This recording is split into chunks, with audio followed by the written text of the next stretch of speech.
Lauren, thank you. 6:44 right now. It is no secret kids today are experiencing more mental health issues than generations before them. It's an epidemic that exploded during COVID-19. And even though the isolation and anxiety of the pandemic are behind us, many teens are still struggling, and more are being put on medication to help them cope.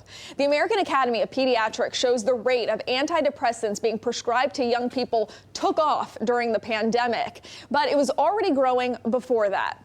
Katie Warwick was in 7th grade when she started taking anti-anxiety meds. Now she's a freshman at Florida State University, and she tells me she never would have gotten this far without it.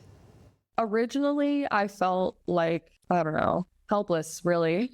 Almost embarrassing that I needed something extra to help me. Katie Warwick was a middle schooler in Wellington when she had her first panic attack in front of her friends. There was one time in the cafeteria at lunch when I just couldn't get up to go grab a napkin. I started having a panic attack. It was ridiculous. And then there was one time I threw up before doing a presentation. So there were things like that it was just, that's not normal, and I wanted it to stop. Everyday tasks sent the 13-year-old spiraling. She couldn't sleep. It was affecting her schoolwork and her friendships. She finally told her parents, and after consulting with their pediatrician, they agreed to try medication. The first one that I was on helped me with my anxiety, but I started feeling depressed. And it wasn't the right medication for me to be on. And then when I went on my new medication, I started looking forward to things more, and just things like that, planning out my future. And that wasn't something that I had done before. So it was really special. That's one of those tricky parts about managing this, though, is every child, teenager is different, and it's really tailoring what is going on in their life at the time. Since the pandemic, Dr. Shannon Fox has seen a spike in the number of kids with anxiety and depression. At this point, 40% of our 20,000 patient population has some mental health disorder. The American Academy of Pediatrics reports that between 2016 and 2022, antidepressant prescription rates increased by 66%. Most of that increase came after March of 2020, the start of pandemic lockdowns. But get this, over that same post-COVID period, antidepressant use among 12 to 17-year-old girls grew almost twice as fast, and over 50% faster among women between 18 and 25. For boys the same age, the numbers either went down or remained stable. One is a testament to the great job that we're doing screening for anxiety and depression in the age groups that have probably always, most frequently had symptoms and just not been able to speak up about it, didn't feel like it was something they should talk about. So the awareness is there.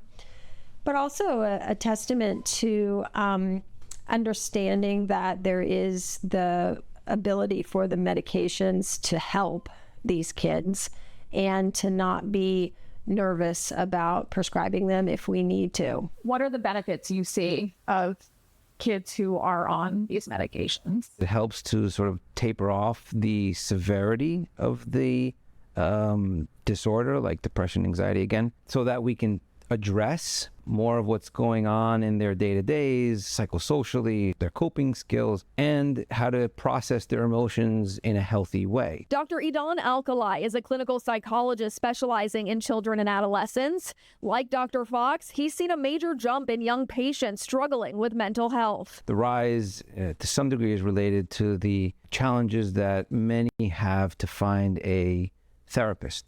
In addition to that, we have the increased social media use. And then there's the social isolation that many teens experience. In most cases, he is seeing patients before they've been prescribed medication, and his goal is to help them develop the coping skills to tackle whatever challenge they're facing. The likelihood of this individual struggling with mental health and adolescence is likely, in greater likelihood, they're going to struggle with it throughout the rest of their life. So we can change the future of this child's life if we can appropriately intervene. For Katie, talking about her struggles and getting treatment has been life-changing. The turnaround on being on medication, from sophomore year to junior year, I was I think at a 3.5 GPA. And then I had straight A's for the last 2 years of high school, and I still have straight A's now.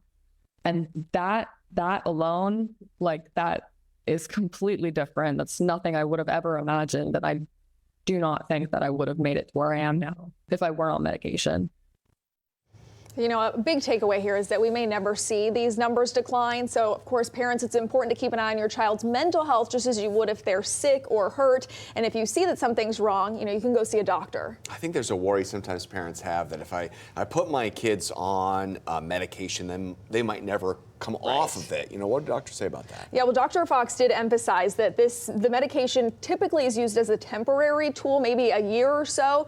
But of course, you got to keep in mind every child is different. There are severe cases and family history that may also play a role in how long a child needs to be on them. So I do go a little more in depth about that, as well as the benefits and the side effects on our website right now if you're interested in learning more. Important stuff right there. All right, thank you, Sam. Yeah, and you can also get this story and others like it sent straight to your inbox with our free daily newsletter. It also includes weather, sports, and breaking stories sent to you twice a day. To subscribe, scan the QR code on your screen or visit our website, cbs12.com. Look in the right-hand column and click on the newsletter sign-up link.